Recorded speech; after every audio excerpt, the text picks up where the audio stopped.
আশা করি ভালো আছো। তুমি কাঠ পোড়ালে আগুন জ্বলতে অথবা গাড়ির ইঞ্জিনে পেট্রোল পুড়ে গাড়ি চলতে দেখেছো, অথবা নিজের খাবার নিজে তৈরি করে গাছকে বড় হতে দেখেছো। এমন হওয়ার কারণটা কি তুমি জানো? এর কারণ হলো রাসায়নিক শক্তি। তাই রসায়ন ও শক্তি শুরু করব। চলো প্রথমে রাসায়নিক শক্তি সম্পর্কে জেনে নিই। তুমি রসায়নের আগের অধ্যায়গুলোতে জেনেছো যে প্রতিটি পদার্থই অণু ও পরমাণু দিয়ে গঠিত। একটি পরমাণু অপর একটি পরমাণুর সাথে এবং একটি অণু আরেকটি অণুর সাথে আকর্ষণ শক্তির মাধ্যমে যুক্ত থাকে। এই শক্তিকে রাসায়নিক শক্তি বলে। এখন তোমার মনে প্রশ্ন আসতে পারে যে রাসায়নিক শক্তির উৎস কি? রাসায়নিক শক্তির উৎস হিসেবে আমরা মূলত জানি কাঠ, কয়লা, প্রাকৃতিক গ্যাস, খাবার, পেট্রোলিয়াম, জলপ্রবাহ, বায়ু প্রবাহ, বৈদ্যুতিক ব্যাটারি, জেনারেটর ইত্যাদি। এসব উৎস থেকেই আমরা তাপ শক্তি, আলোক শক্তি, বিদ্যুৎ শক্তি, শব্দ শক্তি ইত্যাদি পাই। যদিও এইসব শক্তির মূল উৎস হলো সূর্য। যেমন উদ্ভিদ সূর্য থেকে শক্তি পায়। সূর্যের আলোক শক্তি কার্বন ডাইঅক্সাইড ও পানির সাহায্যে উদ্ভিদের পাতায় গ্লুকোজ তৈরি করে। সেই গ্লুকোজ উদ্ভিদ দেহে ফল তৈরি করে। সেই ফল মাটির নিচে চাপা পড়ে পেট্রোলিয়াম তৈরি করে। আর এই পেট্রোলিয়াম গাড়ির ইঞ্জিনকে শক্তি প্রদান করে। এখন তোমার মনে প্রশ্ন আসতে পারে যে খাবার কিভাবে রাসায়নিক শক্তির উৎস হয়? আমরা প্রতিদিন যে খাবার খাই, এই খাবারগুলোতে আমাদের দেহে শক্তি সরবরাহ করার জন্য প্রয়োজনীয় বিভিন্ন জৈব পদার্থ রয়েছে। আমাদের দেহে এই জৈব পদার্থগুলো শক্তি প্রদানের পাশাপাশি ভবিষ্যতের প্রয়োজনের জন্য শক্তি সংরক্ষণের কাজ করে। এই শক্তি আমাদের চলতে, কথা বলতে, দাঁড়াতে সাহায্য করে। তাছাড়া এই রাসায়নিক শক্তির অন্যতম উৎস হলো এর বন্ধন শক্তি ও আন্তঃআণবিক শক্তি। চলো এই সম্পর্কে জেনে নেওয়া যাক। সোডিয়াম ও ক্লোরিন বিক্রিয়া করে আমাদের খাবার লবণ সোডিয়াম ক্লোরাইড তৈরি করে। এখানে সোডিয়াম আয়ন তার শেষ কক্ষপথের একটি ইলেকট্রন ছেড়ে দেয় এবং ক্লোরিন তা গ্রহণ করে আয়নিক বন্ধন তৈরি করে। আবার আমাদের নিঃশ্বাসের মাধ্যমে নির্গত কার্বন ডাইঅক্সাইড অণুতে কার্বন ও অক্সিজেন ইলেকট্রন শেয়ার করে সমযোজী বন্ধন তৈরি করে। আবার লোহার মধ্যে একটি আয়রন পরমাণুর সাথে অন্য আয়রন পরমাণু ধাতব বন্ধন তৈরি করে। এই বন্ধনগুলোতে আবদ্ধ একটি পরমাণুর সাথে আরেকটি পরমাণু যে আকর্ষণ শক্তির মাধ্যমে যুক্ত থাকে তাকেই বন্ধন শক্তি বলে। আবার সমযোজী যৌগের অণুসমূহ একে অপরের সাথে যে আকর্ষণ শক্তির মাধ্যমে যুক্ত থাকে তাকে আন্তঃআণবিক শক্তি বলে। যেমন পানি একটি সমযোজী যৌগ। একটি পানির অণুর সাথে আশেপাশের অন্যান্য পানির অণুসমূহ আন্তঃআণবিক আকর্ষণ শক্তির মাধ্যমে যুক্ত থাকে। আবার আয়নিক পদার্থের গলনাঙ্ক ও স্ফুটনাঙ্ক সমযোজী পদার্থের তুলনায় বেশি। এর কারণ হলো আয়নিক যৌগে আয়নসমূহের আকর্ষণ শক্তি সমযোজী যৌগের অণুর আন্তঃআণবিক শক্তির চেয়ে বেশি থাকে। তাই আয়নিক যৌগগুলো কক্ষ তাপমাত্রায় কঠিন অবস্থায় থাকে, যেমন সোডিয়াম ক্লোরাইড। আর সমযোজী যৌগগুলো কক্ষ তাপমাত্রায় তরল বা বায়বীয় অবস্থায় থাকে, যেমন পানি। তবে ন্যাপথলিনের মতো সমযোজী যৌগগুলো কক্ষ তাপমাত্রায় কঠিন অবস্থায় থাকে। আবার একই পরমাণুতে তৈরি সমযোজী যৌগের অণুসমূহের আন্তঃআণবিক শক্তি কম হয়, যেমন হাইড্রোজেন, ক্লোরিন। কিন্তু দুটি ভিন্ন পরমাণুতে গঠিত অণুর আন্তঃআণবিক শক্তি বেশি থাকে, যেমন হাইড্রোক্লোরিক অ্যাসিড, সোডিয়াম ক্লোরাইড। আমরা এতক্ষণ যে রাসায়নিক শক্তি সম্পর্কে জানলাম তার যেমন কিছু ভালো দিক আছে, ঠিক তেমনি খারাপ দিকও আছে। স্ক্রিন পজ করে রাসায়নিক শক্তির সুবিধা ও অসুবিধাগুলো দেখে নাও এবং খাতায় তুলে নাও।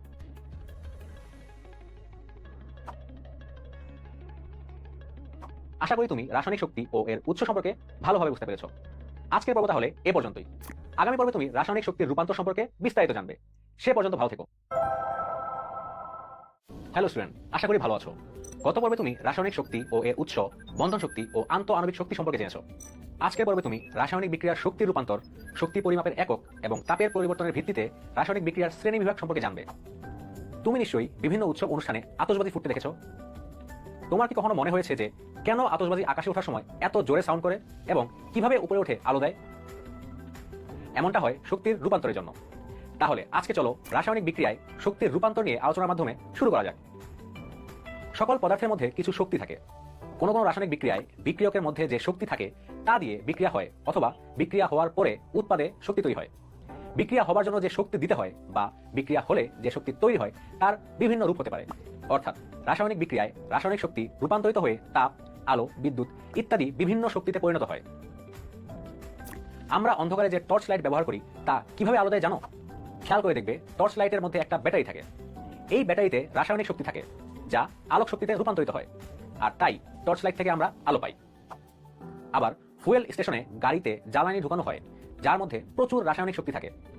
এই রাসায়নিক শক্তি যান্ত্রিক শক্তিতে রূপান্তরিত হয়ে গাড়ি চলতে সাহায্য করে। এভাবে বিভিন্ন শক্তি এক অবস্থা থেকে আরেক অবস্থায় রূপান্তরিত হয়। এখন চলো আমরা শক্তি পরিমাপের একক সম্পর্কে জেনে নিই। আচ্ছা, দোকানে গিয়ে চাল কেনার সময় তুমি কি পরিমাণ চাল কিনবে তা দোকানদারকে কিভাবে বলো? নিশ্চয়ই তুমি বলো যে আমাকে 5 অথবা 6 কেজি চাল দিন। এখানে চালের ভর মাপার একক হলো কেজি।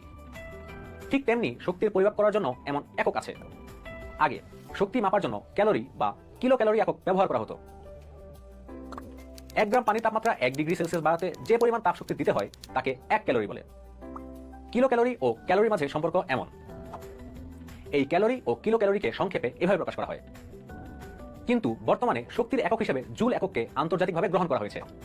কোনো বস্তুর উপর 1 নিউটন বল প্রয়োগ করলে যদি বলের দিকে 1 মিটার সরণ হয় তবে সম্পন্ন কাজের পরিমাণকে 1 জুল বলে। আর 1000 জুলকে 1 কিলো জুল বলে। জুল এবং কিলো জুলকে সংক্ষেপে এভাবে প্রকাশ করা হয়। আবার জুল ও ক্যালোরির মাঝে সম্পর্ককে এভাবে দেখানো যায়। আশা করি এ পর্যন্ত যা বোঝালাম তা ভালোভাবে বুঝতে পেরেছ। এখন আমরা তাপের পরিবর্তনের ভিত্তিতে রাসায়নিক বিক্রিয়ার শ্রেণীবিভাগ সম্পর্কে জানব। তাপের পরিবর্তনের ভিত্তিতে রাসায়নিক বিক্রিয়া 2 প্রকার। এই 2 ধরনের বিক্রিয়া সম্পর্কে জানার আগে বিক্রিয়ার অভ্যন্তরীণ শক্তি সম্পর্কে জানতে হবে। পদার্থ নির্দিষ্ট তাপমাত্রায় যে শক্তি নিজের মধ্যে সঞ্চয় করে রাখে তাকে অভ্যন্তরীণ শক্তি বলে। যে কোনো বিক্রিয়ায় বিক্রিয়ক সমূহের মোট অভ্যন্তরীণ শক্তিকে E1 এবং উৎপাদ সমূহের মোট অভ্যন্তরীণ শক্তিকে E2 আর বিক্রিয়ার তাপ শক্তির পরিবর্তনকে ডেল H দিয়ে প্রকাশ করলে ডেল H = E2 - E1 পাওয়া যায়। তুমি দেখে থাকবে আগুন জ্বালালে তাপের কারণে কাঠ পুড়তে থাকে, অর্থাৎ বাইরে থেকে তাপ দিয়ে কাঠকে পোড়াতে হয় আর এই তাপ আশেপাশে ছেড়ে দেয়। তাছাড়া তুষারকণা গঠন, মোমবাতি জ্বালাতে গ্যাসের চুলায় রান্নার সময়ও তাপ তৈরি হয়। এখন চলো তাপ উৎপন্ন হওয়ার এই প্রসেসটাকে আমরা রাসায়নিক বিক্রিয়ার সাথে রিলেট করি। যে রাসায়নিক বিক্রিয়াতে তাপ উৎপন্ন হয় সেই বিক্রিয়াকে তাপ উৎপাদী বিক্রিয়া বলে। তাপ উৎপাদী বিক্রিয়ার ক্ষেত্রে তাপ শক্তির পরিবর্তন ডেল H এর মান ঋণাত্মক। এই ক্ষেত্রে বিক্রিয়কের অভ্যন্তরীণ শক্তি উৎপাদের অভ্যন্তরীণ শক্তি থেকে বেশি। রান্নার কাজে ব্যবহৃত মিথেন গ্যাস পোড়ালে প্রতি 1 মোল গ্যাসের সাথে বাতাসের অক্সিজেনের বিক্রিয়ায় 890 কিলোজুল তাপ উৎপন্ন হয়। অর্থাৎ বিক্রিয়ক যখন উৎপাদে পরিণত হয় তখন অতিরিক্ত শক্তিটুকু তাপ শক্তি হিসেবে বের হয় এবং নেগেটিভ সাইন দিয়ে তাপ শক্তির এই বের হয়ে যাওয়া বোঝায়। আইসক্রিম আমাদের অনেকের খুব পছন্দের। আইসক্রিম খাওয়ার কিছুক্ষণ পর দেখবে এটি গলতে শুরু করে। এর কারণ হলো আইসক্রিম নিজের মধ্যে পরিবেশ থেকে তাপ শক্তি শোষণ করে গরম হয়ে গলতে থাকে। তাপ শোষিত হওয়ার এই প্রসেসটাকে আমরা তাপহারী বিক্রিয়ার সাথে রিলেট করতে পারি। যেসব বিক্রিয়াতে তাপ শোষিত হয় তাদের তাপহারী বিক্রিয়া বলে। তাপহারী বিক্রিয়ার ক্ষেত্রে ডেল H এর মান ধনাত্মক। কারণ বিক্রিয়কের অভ্যন্তরীণ শক্তি উৎপাদের অভ্যন্তরীণ শক্তি থেকে কম। যেমন 1 মোল নাইট্রোজেন ও 1 মোল অক্সিজেন বিক্রিয়া করে 2 মোল নাইট্রিক অক্সাইড তৈরি করে। সেই সাথে 180 কিলোজুল তাপ শোষিত হয়। এই বিক্রিয়ায় বিক্রিয়কের অভ্যন্তরীণ শক্তি উৎপাদের অভ্যন্তরীণ শক্তি থেকে কম, তাই বিক্রিয়ক উৎপাদে পরিণত হলে তাপ শক্তি শোষিত হয় এবং পজিটিভ সাইন দিয়ে তাপ শক্তির এই শোষণ হওয়াকে বোঝায়। আশা করি তুমি তাপ উৎপাদী ও তাপহারী বিক্রিয়া সম্পর্কে ভালোভাবে বুঝতে পেরেছ। এখন স্ক্রিন পজ করে এদের পার্থক্যগুলো দেখে নাও আর খাতায় নোট করে নাও। পরীক্ষার জন্য এটি খুব ইম্পর্টেন্ট। আজকের পর্বে আমরা আলোচনা করলাম রাসায়নিক বিক্রিয়ায় শক্তির রূপান্তর, শক্তি পরিমাপের একক এবং তাপের পরিবর্তনের ভিত্তিতে রাসায়নিক বিক্রিয়ার শ্রেণীবিভাগ সম্পর্কে। আগামী পর্বে আমরা বন্ধন শক্তি হিসাব করে রাসায়নিক বিক্রিয়ায় তাপের পরিবর্তনের হিসাব নিয়ে জানব। দেখা হবে সেই পর্বে। হ্যালো স্টুডেন্ট, আশা করি ভালো আছো। গত পর্বে তুমি রাসায়নিক বিক্রিয়ায় শক্তির রূপান্তর, শক্তি পরিমাপের একক এবং তাপের পরিবর্তনের ভিত্তিতে রাসায়নিক বিক্রিয়ার শ্রেণীবিভাগ সম্পর্কে জেনেছো। আজকের পর্বে আমরা বন্ধন শক্তি হিসাব করে রাসায়নিক বিক্রিয়ায় তাপের পরিবর্তন বের করার পদ্ধতি সম্পর্কে জানব। রাসায়নিক বিক্রিয়ায় তাপের পরিবর্তন অভ্যন্তরীণ শক্তি অথবা বন্ধন শক্তি ব্যবহার করে হিসাব করা হয়। এর মাঝে বন্ধন শক্তি ব্যবহার করে তাপের পরিবর্তন কিভাবে হিসাব করতে হয় তা শেখা যাক। একটা রিয়েল লাইফ সিনারিওর মাধ্যমে বন্ধন শক্তি সম্পর্কে জেনে নেওয়া যাক। তুমি আর তোমার বেস্ট ফ্রেন্ডের কথা চিন্তা করো। ছোটবেলা থেকে বিভিন্ন সুখে দুঃখে বিপদে আপদে তোমরা একসাথে আছো। বিভিন্ন সমস্যা বিপদে আপদেও তোমরা আলাদা হওনি। নিশ্চয়ই অবাক হচ্ছ কেমিস্ট্রি পড়তে যে হঠাৎ এ কথা কেন বলছি। কারণ বন্ধন শক্তির সাথে এর মিল খুঁজে পাওয়া যায়। তুমি আর তোমার বেস্ট ফ্রেন্ড যেমন সবসময় একজন আরেকজনের পাশে ছিলে, ঠিক তেমনি অণুর মধ্যে পরমাণুগুলো যে শক্তি দিয়ে নিজেদের মধ্যে যুক্ত থাকে তাই বন্ধন শক্তি। একটু ডিটেলসে বলতে চাইলে কোন পদার্থের 1 মোল অণুর নির্দিষ্ট দুটি পরমাণুর 1 মোল বন্ধনকে ভেঙে মুক্ত পরমাণু বা মূলকে পরিণত করতে যে পরিমাণ গড় শক্তির প্রয়োজন তাকে বন্ধন শক্তি বলে। চলো আরো একটি রিয়েল লাইফ সিনারিও চিন্তা করা যাক। মনে করো তুমি তোমার জমানো টাকা দিয়ে বিজনেস স্টার্ট করতে চাও। তার জন্য তুমি কিছু প্রোডাক্ট স্টক করেছো। মাস শেষে তুমি হিসাব করে দেখলে তোমার বেশ ভালো লাভ হয়েছে, কিন্তু কিছু প্রোডাক্ট ডিফেক্টেড থাকার জন্য তোমার কাছে রিটার্ন এসেছে, তাহলে এটা অবশ্যই তোমার জন্য লস। মাস শেষে তুমি তোমার লাভ থেকে তোমার এক্সট্রা খরচ করার টাকা বাদ দিলে বুঝতে পারবে তোমার কত টাকা লস হয়েছে। একইভাবে কোনো বিক্রিয়ায় খেয়াল করলে দেখবে বিক্রিয়া ঘটার জন্য বিক্রিয়ক পদার্থের বন্ধন ভেঙে যায় এবং একই সাথে নতুন বন্ধন গঠন হয়ে উৎপাদ তৈরি হয়। বন্ধন ভাঙার সময় শক্তি শোষিত হয় আর বন্ধন তৈরি হওয়ার সময় শক্তি নির্গত হয়। এই দুই শক্তির পার্থক্য থেকেই বন্ধন শক্তি হিসাব করা হয়। খেয়াল রাখবে, বন্ধন শক্তি বলতে বোঝায় বন্ধন ভাঙতে প্রয়োজনীয় শক্তি ও বন্ধন গড়তে প্রয়োজনীয় শক্তির পার্থক্যকে। এই দুই ভাবেই বিক্রিয়ায় তাপের পরিবর্তনের মান একই থাকে। আমরা আজকে বন্ধন শক্তি দিয়ে তাপের পরিবর্তনের মান হিসাব করা দেখব। বন্ধন শক্তি থেকে বিক্রিয়া তাপ বের করার প্রসেস সম্পর্কে জানতে হলে বিক্রিয়া তাপ নিয়ে আগে জানতে হবে। কোন বিক্রিয়ায় যে পরিমাণ তাপ আদান প্রদান হয় তাকে ওই বিক্রিয়ার বিক্রিয়া তাপ বলে। একে ডেল এইচ দিয়ে প্রকাশ করা হয়। মনে রাখবে, ডেল এইচ এর মান হলো বিক্রিয়কের বন্ধন ভাঙা শক্তি মাইনাস উৎপাদের বন্ধন গঠনের শক্তি। বিক্রিয়কের মোট বন্ধন শক্তিকে B1 এবং উৎপাদের মোট বন্ধন শক্তিকে B2 দিয়ে প্রকাশ করা হয়। তাপ উৎপাদী বিক্রিয়ার ক্ষেত্রে B1 এর মান B2 থেকে কম, এজন্য তাপ উৎপাদী বিক্রিয়ায় ডেল এইচ এর মান ঋণাত্মক। আর তাপহারী বিক্রিয়ার ক্ষেত্রে B1 এর মান B2 থেকে বেশি, এজন্য তাপহারী বিক্রিয়ায় ডেল এইচ এর মান ধনাত্মক। এবার চলো পরীক্ষায় আসার মতো একটি প্রশ্নের ব্যাখ্যা জেনে নেই। অক্সিজেন এবং হাইড্রোজেনের বন্ধন শক্তি 463.98 কিলোজুল। এটি দিয়ে কি বোঝায়? এর মাধ্যমে বোঝা যায় যে এদের মধ্যে যে বন্ধন আছে তা ভাঙলে 463.98 কিলোজুল তাপ দিতে হবে, অথবা আলাদা থাকা হাইড্রোজেন ও অক্সিজেনের নতুন বন্ধন বানাতে গেলে 463.98 কিলোজুল তাপ নির্গত হবে। এবার স্ক্রিন পজ করে হাইড্রোজেন, অক্সিজেনের মতো অন্যান্য কিছু মৌলের বন্ধন শক্তি এক নজরে দেখে নাও এবং খাতায় নোট করে রাখো। চলো এখন একটা ম্যাথ প্রবলেম সলভ করা যাক। এই বিক্রিয়াটির জন্য ডেল এইচ এর মান বের করতে বলা হয়েছে। এই বিক্রিয়ায় ইথেন এবং ক্লোরিন বিক্রিয়া করে ইথাইল ক্লোরাইড এবং হাইড্রোজেন ক্লোরাইড তৈরি করে। প্রবলেমটি সলভ করার জন্য প্রথমে বিক্রিয়ক ও উৎপাদের গাঠনিক সংকেত বের করতে হবে। এখানে এই কার্বন হাইড্রোজেন বন্ধন ভেঙে তৈরি হয় কার্বন ক্লোরিন বন্ধন, আর ক্লোরিন ক্লোরিন বন্ধন ভেঙে তৈরি হয় হাইড্রোজেন ক্লোরিন বন্ধন। স্ক্রিন পজ করে এদের বন্ধন শক্তিগুলো লিখে নাও। ম্যাথ সলভ করার জন্য এই মানগুলো জানা জরুরি। মনে রাখবে, এই মানগুলো প্রশ্নে উল্লেখ করা থাকবে।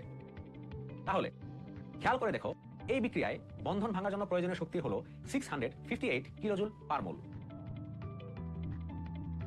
আর বন্ধন করতে প্রয়োজনীয় শক্তি হলো 757 কিলোজুল পার মোল। এখন বন্ধন ভাঙতে প্রয়োজনীয় শক্তি অর্থাৎ 658 থেকে বন্ধন গড়তে প্রয়োজনীয় শক্তি অর্থাৎ 757 বিয়োগ করব। তাহলে আমরা ডেল এইচ এর মান পাই -99 কিলোজুল পার মোল।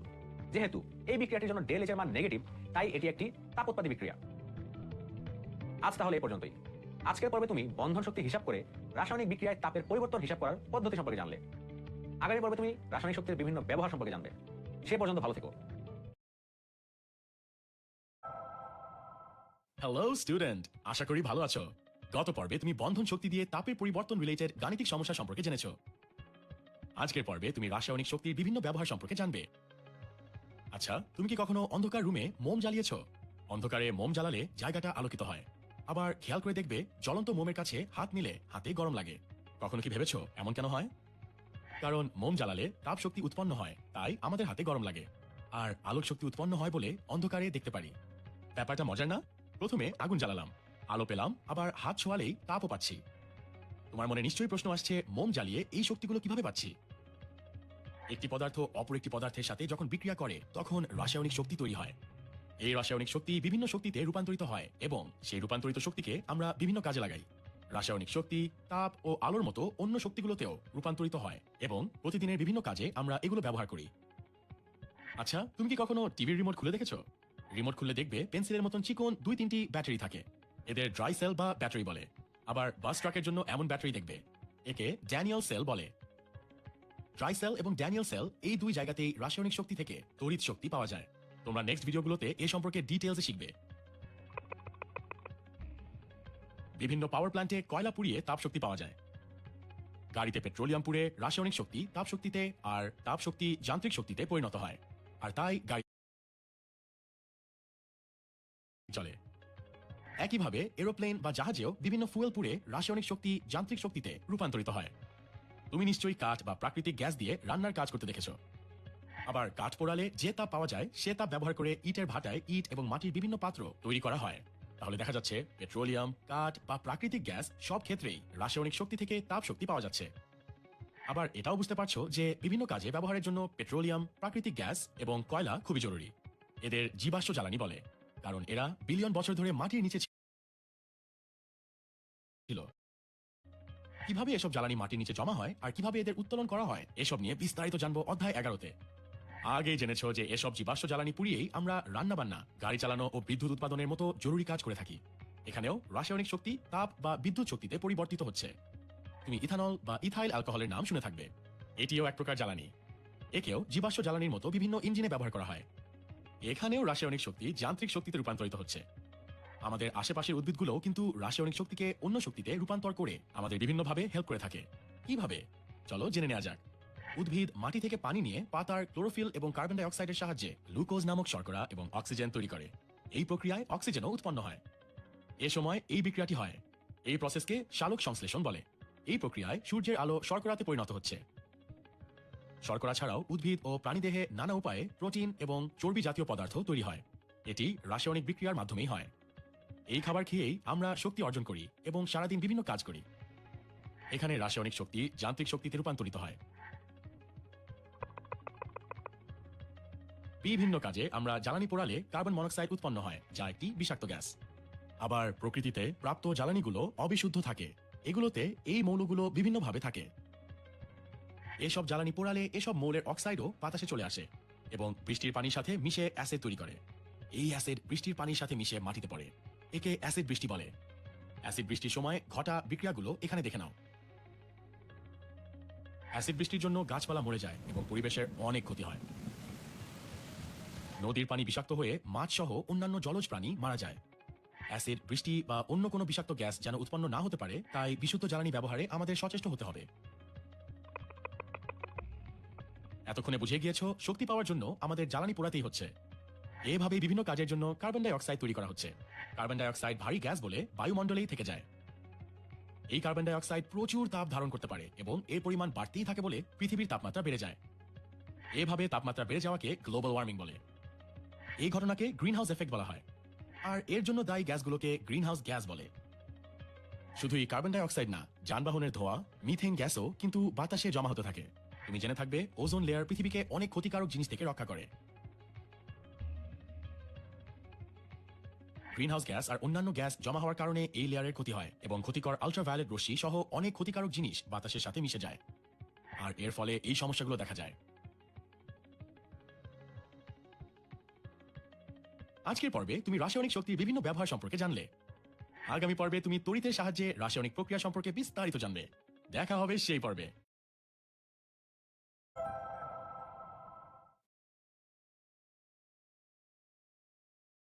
তুমি শীতকালে প্রায় ফায়ার ক্যাম্পে এভাবে কাঠ পুড়িয়ে গরম অনুভব করতে দেখে থাকবে।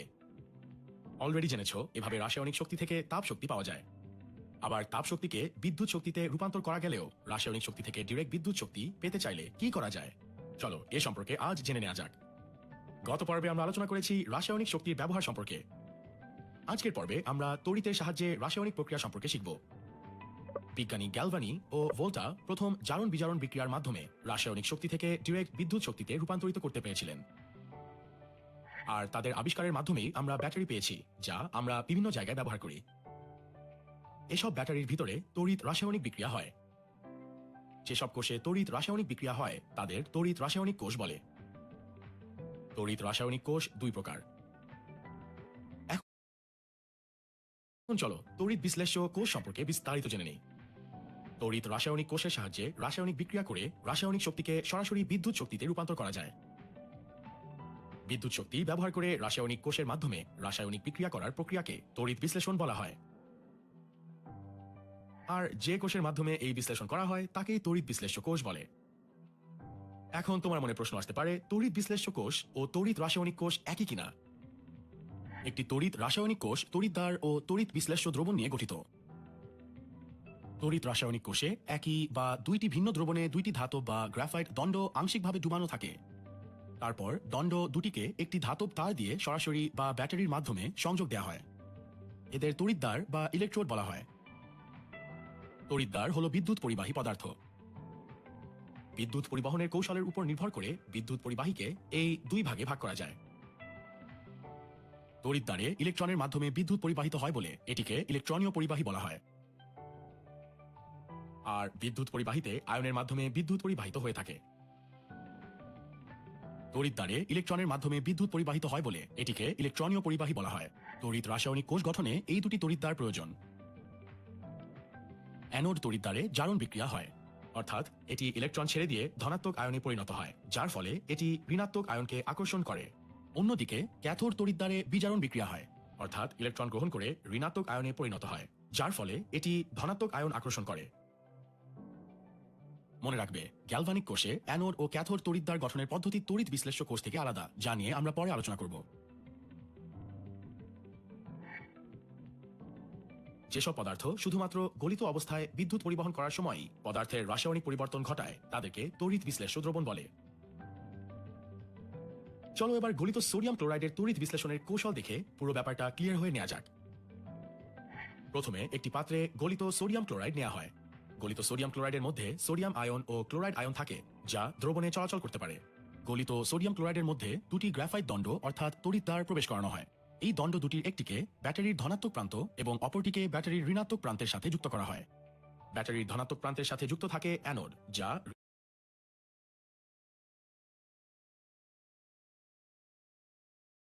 করে, এবং ঋণাত্মক প্রান্ত যুক্ত থাকে ক্যাথোড, যা ধনাত্মক আধানযুক্ত সোডিয়াম আয়নকে আকর্ষণ করে। ক্লোরাইড আয়ন অ্যানোডে ইলেকট্রন ত্যাগ করায় এখানে জারণ বিক্রিয়া হয় আর ক্লোরিন গ্যাস উৎপন্ন হয়। আর সোডিয়াম আয়ন ক্যাথোড থেকে ইলেকট্রন গ্রহণ করে, অর্থাৎ বিজারিত হয়ে ধাতব সোডিয়ামে পরিণত হয়।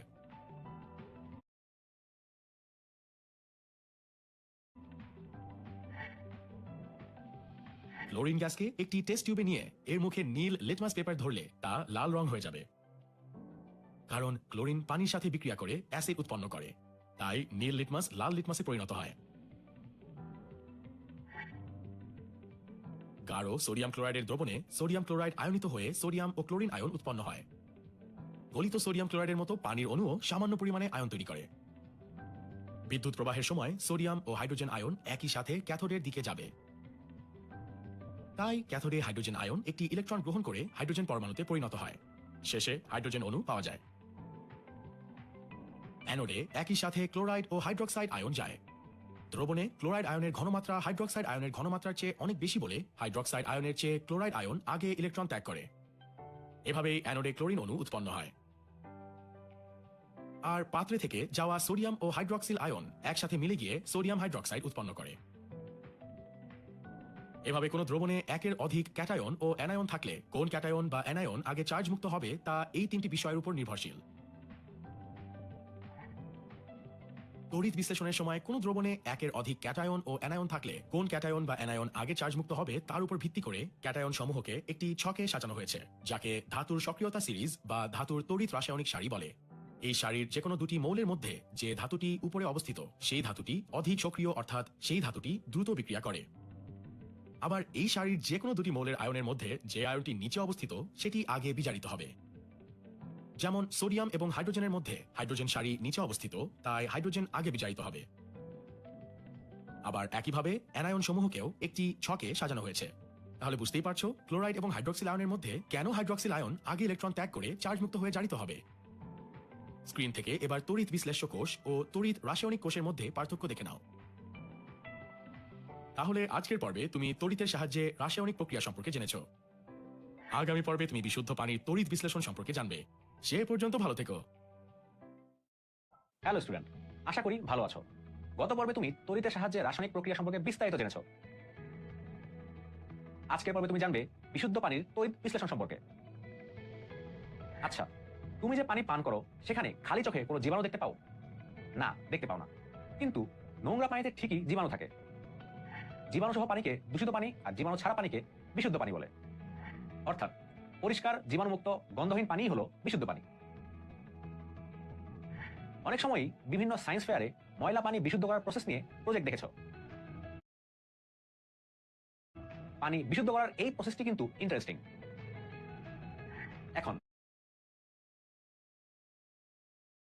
আমরা সেই বিশুদ্ধ পানির তড়িৎ বিশ্লেষণ কৌশল নিয়ে আলোচনা করব। আমরা গত পর্বে পানির আয়নিত অবস্থা দেখেছি, যা হলো এরকম। পানির এ বিয়োজন যাতে কিছু পরিমাণ হলেও বৃদ্ধি পায়, সেজন্য পানিতে কয়েক ফোঁটা সালফিউরিক অ্যাসিড যোগ করা হয়। এখানে একটা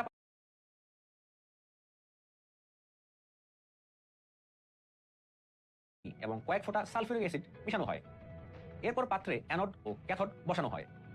খেয়াল করে দেখো, ব্যাটারির ধনাত্মক প্রান্তের সাথে অ্যানোড এবং ঋণাত্মক প্রান্তে ক্যাথোড যুক্ত করা হয়। এখানে দুই ধরনের গ্যাস তৈরি হয়।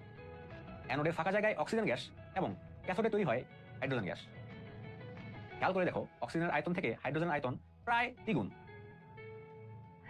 এখানে ব্যাটারির মাধ্যমে বিদ্যুৎ প্রবাহিত করলে অ্যানোড ধনাত্মক তড়িৎদ্বার হওয়ায় তা ঋণাত্মক হাইড্রক্সিল আয়নকে নিজের দিকে টানবে, আর ক্যাথোড ঋণাত্মক তড়িৎদ্বার হওয়ায় তা ধনাত্মক আয়ন হাইড্রোজেনকে নিজের দিকে টানবে।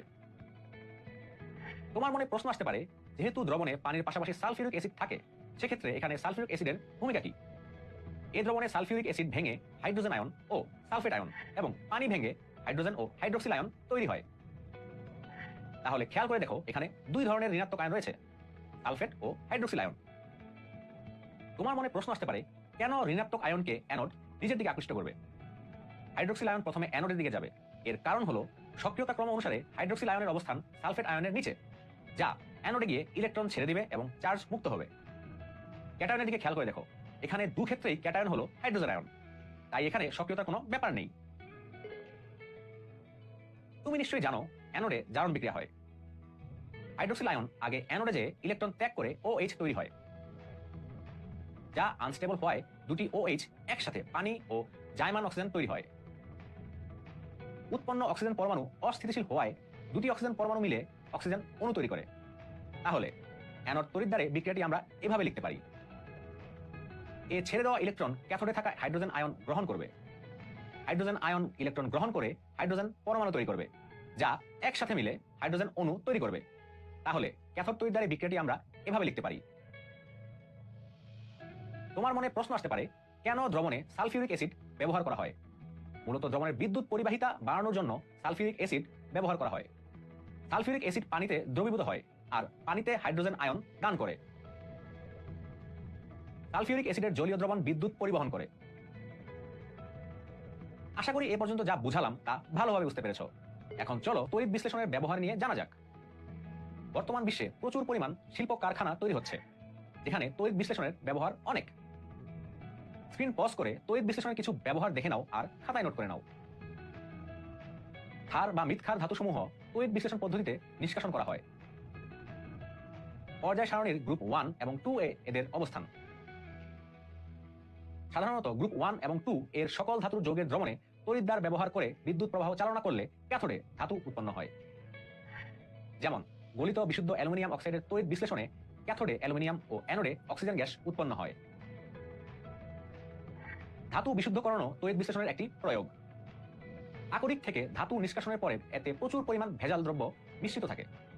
এ সকল ধাতুকে বিশুদ্ধ করতে তড়িৎ বিশ্লেষণ পদ্ধতি খুব ভালো কাজ করে। ধাতু বিশুদ্ধকরণ সম্পর্কে দশম অধ্যায়ে তোমরা বিস্তারিত জানবে। এখন আমরা তড়িৎ বিশ্লেষণের ব্যবহারিক প্রয়োগ নিয়ে জানব। ইলেকট্রোপ্লেটিং হলো একটি ধাতুর উপর অন্য ধাতুর প্রলেপ দেবার প্রসেস। ইলেকট্রোপ্লেটিং এর জন্য সাধারণত নিকেল, ক্রোমিয়াম ইত্যাদি ধাতু ব্যবহার করা হয়, কারণ এরা কম সক্রিয় ধাতু এবং খুব সহজে বাতাসের সাথে বিক্রিয়া করে না।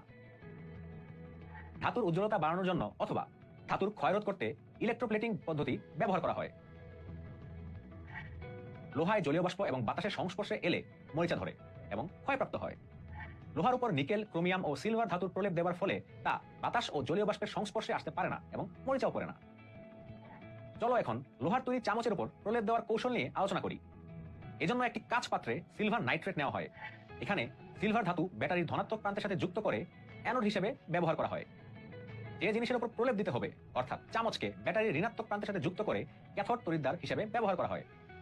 এরপর ব্যাটারির সাহায্যে দ্রবণে বিদ্যুৎ প্রবাহিত করা হয়। এখন অ্যানোড অর্থাৎ সিলভার দণ্ড থেকে ধাতব সিলভার পরমাণু একটি ইলেকট্রন ত্যাগ করে সিলভার আয়নে পরিণত হয়। এই সিলভার আয়ন ক্যাথোড তড়িৎদ্বার থেকে ইলেকট্রন গ্রহণ করে ধাতব সিলভারে পরিণত হয়ে ক্যাথোডে জমা হয়। এভাবে লোহার তৈরি জিনিসের উপর সিলভারের প্রলেপ পড়ে। আজ তাহলে এ পর্যন্তই। আজকের পর্বে তুমি বিশুদ্ধ পানির তড়িৎ বিশ্লেষণ এবং তড়িৎ বিশ্লেষণের ব্যবহার সম্পর্কে জেনেছো। আগামী পর্বে রাসায়নিক বিক্রিয়ার মাধ্যমে তড়িৎ উৎপাদন ড্যানিয়েল কোষ লবণ সেতু নিয়ে জানবে। সে পর্যন্ত ভালো থেকো। গত পর্বে তুমি বিশুদ্ধ পানির তড়িৎ বিশ্লেষণ সম্পর্কে জেনেছো। আজকের পর্বে তুমি রাসায়নিক বিক্রিয়ার মাধ্যমে তড়িৎ উৎপাদন নিয়ে বিস্তারিত জানবে। বাসা বাড়িতে আমরা চামচ ব্যবহার করে থাকি, তা দেখবে অনেক চকচকে। এর কারণ হলো এতে লোহার উপর সিলভারের প্রলেপ দেওয়া হয়, আর এই কাজটা করা হয় তড়িৎ বিশ্লেষ্য কোষ ব্যবহারের মাধ্যমে। এই তড়িৎ বিশ্লেষ্য কোষে বিদ্যুৎ শক্তিকে ব্যবহার করে রাসায়নিক বিক্রিয়া করানো হয়। কিন্তু আমরা যে হাত ঘড়ি ব্যবহার করি বা টিভির রিমোট ব্যবহার করি, তার ব্যাটারিতে এর উল্টো ঘটনা ঘটে। এই ব্যাটারিতে গ্যালভানিক কোষ ইউজ করা হয়। যে কোষে রাসায়নিক পদার্থের বিক্রিয়ার মাধ্যমে বিদ্যুৎ শক্তি উৎপন্ন হয় তাকে গ্যালভানিক কোষ বলে। গ্যালভানিক কোষে সাধারণত দুটি ভিন্ন মৌলের ইলেকট্রোডকে দুটি ভিন্ন পাত্রের তড়িৎ বিশ্লেষ্যের দ্রবণের মধ্যে আংশিকভাবে ডুবানো থাকে। অর্থাৎ গ্যালভানিক কোষে দুটি ডিফারেন্ট তড়িৎ বিশ্লেষ্য কোষ ব্যবহার করা হয়। এখানে বাহ্যিকভাবে কোনো ব্যাটারি ব্যবহার করা হয় না। এখন তোমার মনে প্রশ্ন আসতে পারে, এ কোষে অ্যানোড কোনটা আর ক্যাথোড কোনটা সেটা কিভাবে বুঝবো?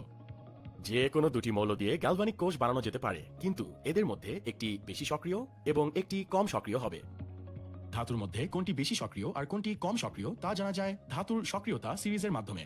স্ক্রিন পজ করে এই সিরিজটি নোট করে নাও। ইলেকট্রোডটি বেশি সক্রিয় ধাতুর হলে তা হবে অ্যানোড এবং কম সক্রিয় ধাতুর হলে হবে ক্যাথোড। আবার যে দুটি ভিন্ন মৌল নিয়ে গ্যালভানিক কোষ বানানো হচ্ছে তাদের প্রমাণ জারণ বিভব জানা থাকলে তা থেকেও অ্যানোড ক্যাথোড শনাক্ত করা যায়। উদাহরণ হিসেবে জিঙ্ক এবং কপারের প্রমাণ জারণ বিভব খেয়াল করো। যে ইলেকট্রোডের প্রমাণ জারণ বিভব বেশি সেটি অ্যানোড, আর প্রমাণ জারণ বিভব যেটি কম সেটি ক্যাথোড। জিঙ্কের প্রমাণ জারণ বিভব বেশি হওয়ায় তা অ্যানোড এবং কপার ক্যাথোড। খেয়াল রাখবে, যে ধাতুর তড়িৎদ্বার ব্যবহার করা হয় সে ধাতুর তড়িৎ বিশ্লেষ্যের দ্রবণ ব্যবহার করতে হবে। যেমন জিঙ্কের তড়িৎদ্বার ইউজ করলে তড়িৎ বিশ্লেষ্য হিসেবে জিঙ্কেরই একটা যৌগ ইউজ করতে হবে। আবার কপারের ক্ষেত্রেও একই। গ্যালভানিক কোষে তড়িৎদ্বারকে এভাবে প্রকাশ করা হয়। যেমন জিঙ্ক ধাতুর দণ্ডকে জিঙ্ক সালফেটের দ্রবণের মধ্যে রাখলে এভাবে লেখা হয়। এখন তাহলে চলো কপার ও জিঙ্ক তড়িৎদ্বার দিয়ে তৈরি গ্যালভানিক কোষের গঠন দেখে নেওয়া যাক। কপার সালফেট দ্রবণে কপার ও সালফেট আয়ন থাকে, এ দ্রবণে কপারের দণ্ড থাকে। আবার জিঙ্ক সালফেটের দ্রবণে জিঙ্ক ও সালফেট আয়ন থাকে, এ দ্রবণে জিঙ্কের দণ্ড থাকে। এরপর এই দুটি তড়িৎদ্বারকে ধাতব তার দিয়ে কানেক্ট করলে অ্যানোড থেকে ক্যাথোডের দিকে ইলেকট্রন প্রবাহ শুরু হয়। এখন এখানে যদি একটি বাল্ব বসিয়ে দেওয়া হয় তাহলে দেখা যাবে বাল্বটি জ্বলে উঠেছে। এই পর্যায়ে গ্যালভানিক কোষের বিশেষ একটা কোষ নিয়ে আলোচনা করা যাক। বিজ্ঞানী জন ফ্রেডরিক ড্যানিয়েল 1836 সালে এই কোষটি প্রথম আবিষ্কার করেন। বিজ্ঞানী ড্যানিয়েল দুটি আলাদা কাঁচের পাত্রে কপার ও জিঙ্ক সালফেটের দ্রবণ নেন, যেখানে জিঙ্ক দণ্ড অ্যানোড এবং কপার দণ্ড ক্যাথোড হিসেবে কাজ করে। একটু আগেই তুমি জেনেছো দুটি ধাতুর মধ্যে যেটি বেশি সক্রিয় সেটি অ্যানোড এবং অপরটি ক্যাথোড। এছাড়াও তুমি প্রমাণ জারণ বিভবের কনসেপ্টটাও জেনেছো, অর্থাৎ এখানে জিঙ্ক অ্যানোড ও কপার ক্যাথোড হিসেবে কাজ করবে। চলো এই ড্যানিয়েল সেল কিভাবে কাজ করে তা জেনে নেই। দুটি পাত্রের কপার ও জিঙ্ক দণ্ডকে একটা ধাতব তার দিয়ে কানেক্ট করলে ইলেকট্রন প্রবাহ শুরু হবে, আর পাত্র দুটি পটাশিয়াম ক্লোরাইডের লবণ সেতু দিয়ে যুক্ত থাকে। লবণ সেতু নিয়ে একটু পরেই তুমি ডিটেলসে জানবে। অ্যানোডে জিঙ্ক দণ্ডের পরমাণুগুলো প্রত্যেক দুটি করে ইলেকট্রন ছেড়ে দিয়ে জিঙ্ক আয়নে পরিণত হবে।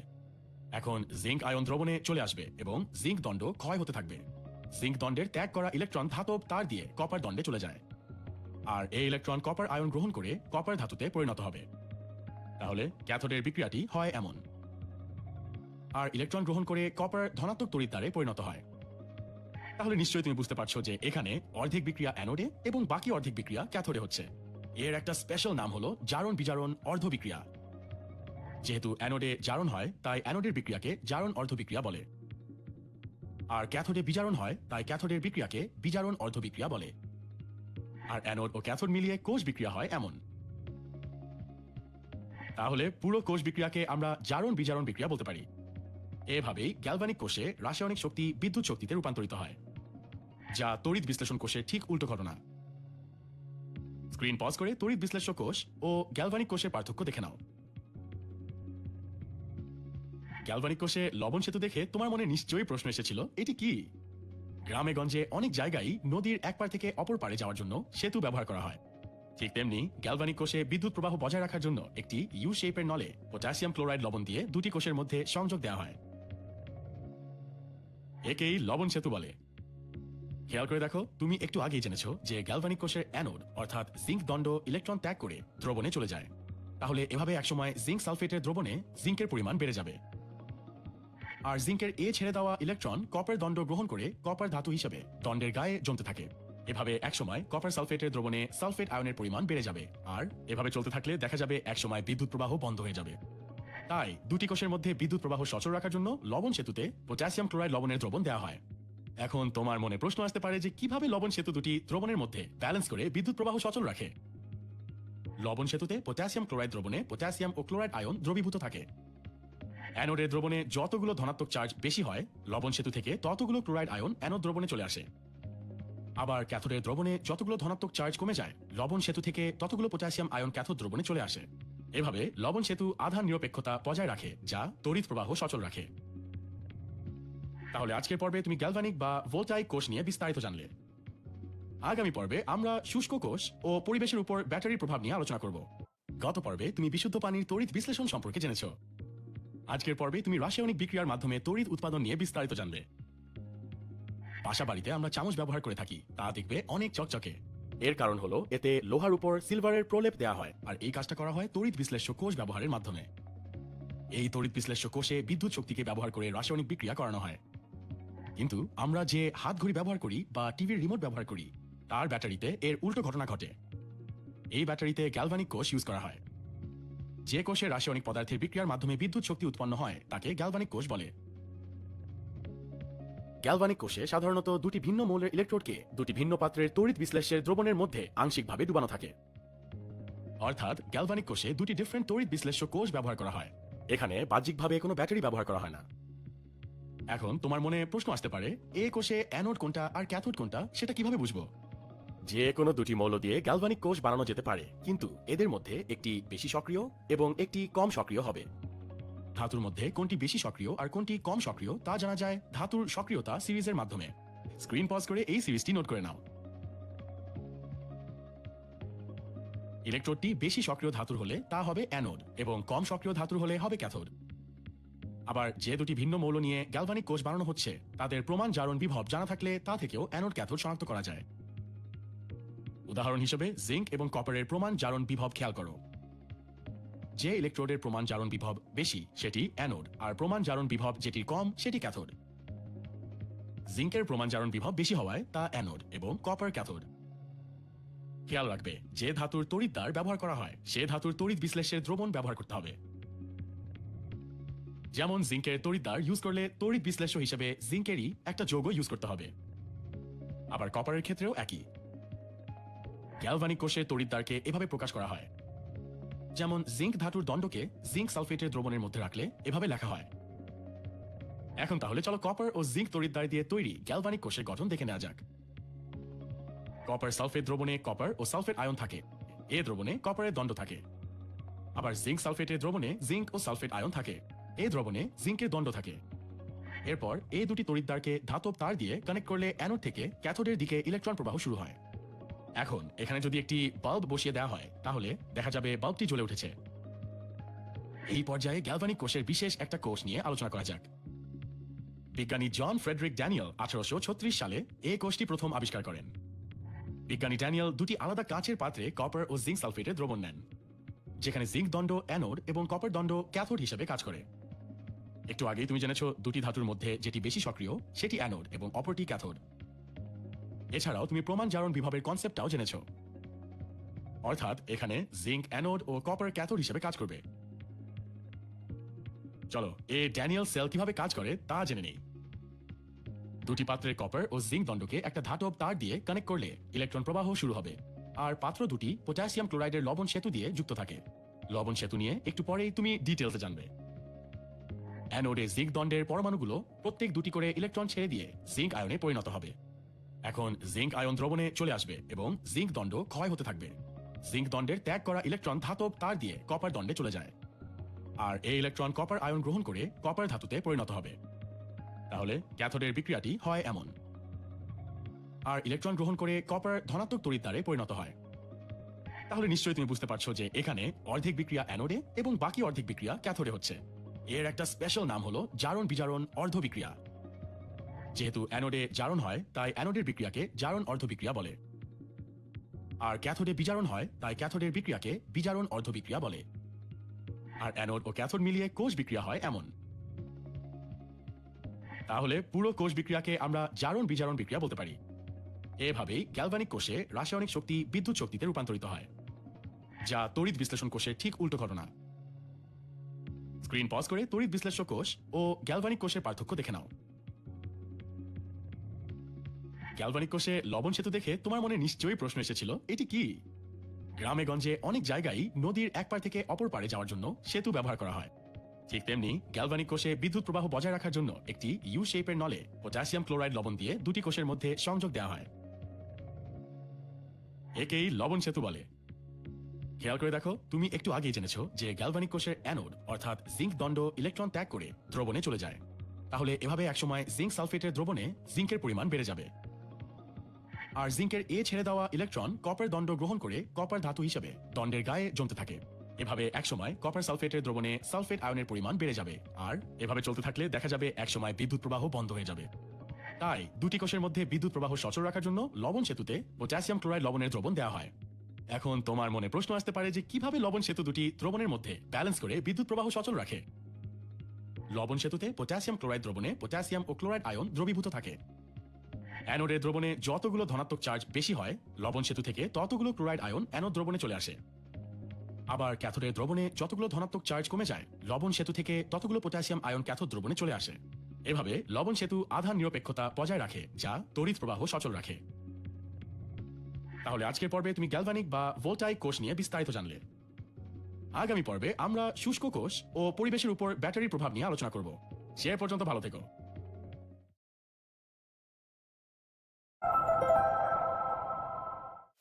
গত পর্বে তুমি জেনেছো তড়িৎ রাসায়নিক কোষ সম্পর্কে।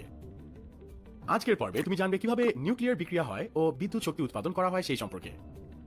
ধরো তুমি তোমার মোবাইল দিয়ে শিখর ভিডিও দেখছো, কিছুক্ষণ পর খেয়াল করলে দেখবে তোমার মোবাইলের চার্জ প্রায় শেষ হয়ে গিয়েছে। তখন তুমি নিশ্চয়ই মোবাইলটি চার্জে দিবে, আর তোমার মোবাইলে চার্জারের মাধ্যমে বিদ্যুৎ পৌঁছে যাবে এবং চার্জ হতে থাকবে। কিন্তু আমরা এই বিদ্যুৎ পাই কোথা থেকে? আমরা পাওয়ার স্টেশন থেকে বিদ্যুৎ পেয়ে থাকি। এসব পাওয়ার স্টেশনে বিভিন্নভাবে বিদ্যুৎ তৈরি করা হয়। তবে উন্নত অনেক দেশেই সাধারণত পাওয়ার স্টেশনে নিউক্লিয়ার শক্তি থেকে বিদ্যুৎ উৎপাদন করা হচ্ছে। চলো আজকে এটি সম্পর্কে বিস্তারিত জেনে আসি। 1896 সালে প্যারিসে পদার্থবিদ হেনরি ব্যাকিউরেল একটি এক্সপেরিমেন্ট করতে গিয়ে দেখেন যে ইউরেনিয়াম অন্য কোনো আলোর উৎস ছাড়াই একটি ফটোগ্রাফিক প্লেটকে অন্ধকার করে ফেলে। পরে তিনি দেখেন যে ইউরেনিয়াম থেকে প্রাকৃতিকভাবে এক ধরনের বিকিরণ হতে দেখা যায়। পরের বছরগুলিতে পদার্থবিদ পিয়ের এবং মারি কুরি এমন আরো কিছু উপাদান আবিষ্কার করেন এবং খেয়াল করেন এদের থেকেও প্রাকৃতিকভাবে বিকিরণ হচ্ছে। তারা এই ঘটনাটিকে তেজস্ক্রিয়তা বলেন। এখন তোমার মনে প্রশ্ন আসতে পারে, এই তেজস্ক্রিয়তার ঘটনাটি কেন বা কিভাবে হয়? চলো তাহলে তা জেনে নিই। আমরা জানি পরমাণু ইলেকট্রন ও নিউক্লিয়াস দিয়ে তৈরি, আর এই নিউক্লিয়াসে যতটি প্রোটন থাকে তাই হলো ওই মৌলের পারমাণবিক সংখ্যা। দেখা যায় যেসব মৌলের পারমাণবিক সংখ্যা 83 থেকে বেশি তারা অস্থিতিশীল হয় এবং কিছু রশ্মি বিকিরণ করে, যার জন্য তাদেরকে তেজস্ক্রিয় মৌল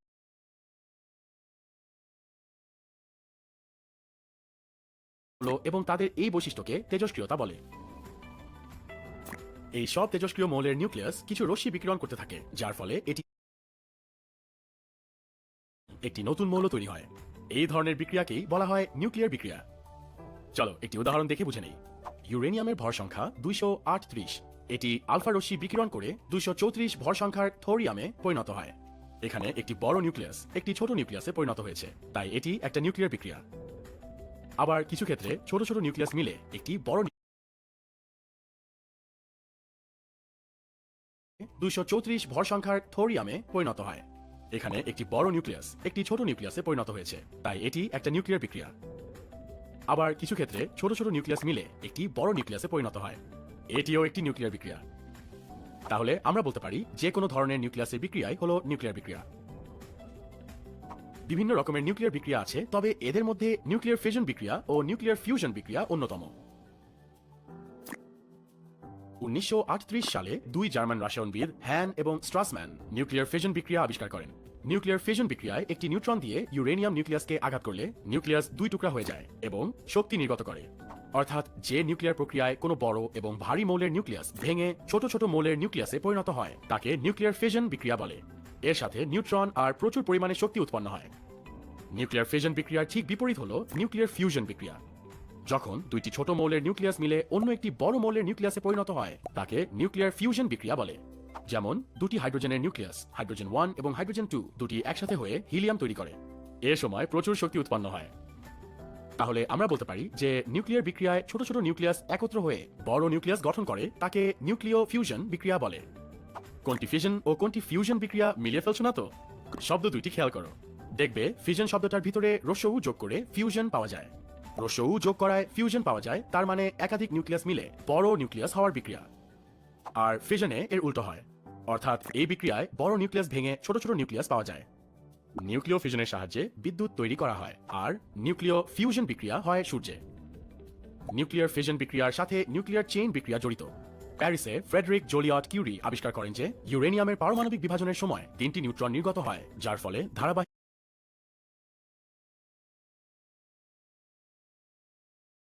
এমন আরো ফিশন হতে পারে। চলো একটু বিস্তারিত জেনে নেই। একটি ইউরেনিয়াম আইসোটোপকে একটি নিউট্রন দিয়ে আঘাত করা হলে ইউরেনিয়ামটি ভেঙে একটি ব্যারিয়াম নিউক্লিয়াস, একটি ক্রিপ্টন নিউক্লিয়াস, 3টি নিউট্রন এবং প্রচুর পরিমাণে শক্তি উৎপন্ন করে। এই 3টি নিউট্রনের গতি কমানো সম্ভব হলে সেগুলোর একটি অংশ আবার অন্য ইউরেনিয়াম আইসোটোপকে আঘাত করে। এভাবে আরো নিউট্রন উৎপন্ন হয় এবং সেই নিউট্রনগুলোর গতিবেগ কমানো হলে তাদের একটি অংশ আবার অন্য ইউরেনিয়ামকে আঘাত করে, ফলে আবার নিউট্রন উৎপন্ন হয়। এইভাবে এটি চলতে থাকে এবং এই চলমান বিক্রিয়াকে নিউক্লিয়ার চেইন বিক্রিয়া বলা হয়। অর্থাৎ আমরা বলতে পারি যে বিক্রিয়া একবার শুরু হলে তাকে চালু রাখার জন্য এক্সট্রা কোনো শক্তির প্রয়োজন হয় না, তাকে নিউক্লিয়ার চেইন বিক্রিয়া বলে। নিউক্লিয়ার চেইন বিক্রিয়াকে নিয়ন্ত্রণ করা অনেক জটিল। এই বিক্রিয়াকে নিয়ন্ত্রণ করেই পারমাণবিক চুল্লিতে বিদ্যুৎ উৎপাদন করা হয়। নিউক্লিয়ার পাওয়ার প্ল্যান্টের কেন্দ্রই হলো পারমাণবিক চুল্লি। নিউক্লিয় ফিশন বিক্রিয়ার সময় যে চেইন বিক্রিয়া হয় সেই চেইন বিক্রিয়াকে যে যন্ত্রের সাহায্যে নিয়ন্ত্রণ করা হয় তাকে পারমাণবিক চুল্লি বলে।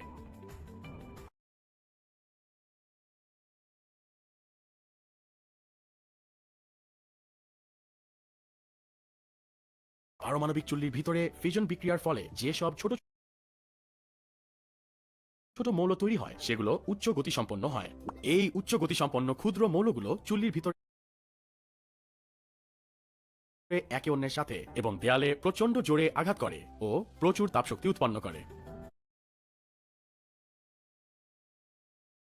এই তাপ চুল্লি থেকে বের করে নিয়ে এসে সেই তাপ বাষ্প উৎপাদন প্রকোষ্ঠে চালনা করা হয়। এই তাপ দিয়ে বাষ্প উৎপাদন করা হয়। এখন ওই বাষ্পের সাহায্যে বিদ্যুৎ উৎপাদনের জন্য টারবাইন চালনা করা হয়, ফলে বিদ্যুৎ উৎপন্ন হয়। কিন্তু এই পারমাণবিক বিদ্যুৎ কেন্দ্রে সামান্য ভুলে অনেক দুর্ঘটনা হয়েছে, যার ফলে অনেক ক্ষয়ক্ষতি হয়েছে। রূপপুর পারমাণবিক বিদ্যুৎ কেন্দ্র প্রতিষ্ঠার পরিকল্পনার মাধ্যমে বাংলাদেশও নিউক্লিয়ার শক্তির দেশগুলোর মধ্যে অন্তর্ভুক্ত হয়েছে। তাহলে আজকে আমরা শিখলাম কিভাবে নিউক্লিয়ার বিক্রিয়া হয়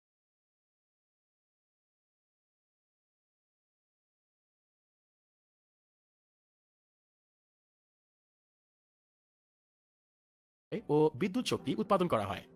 আগামী পর্বে এই অধ্যায়ের প্রবলেম সলভিং নিয়ে দেখা হবে।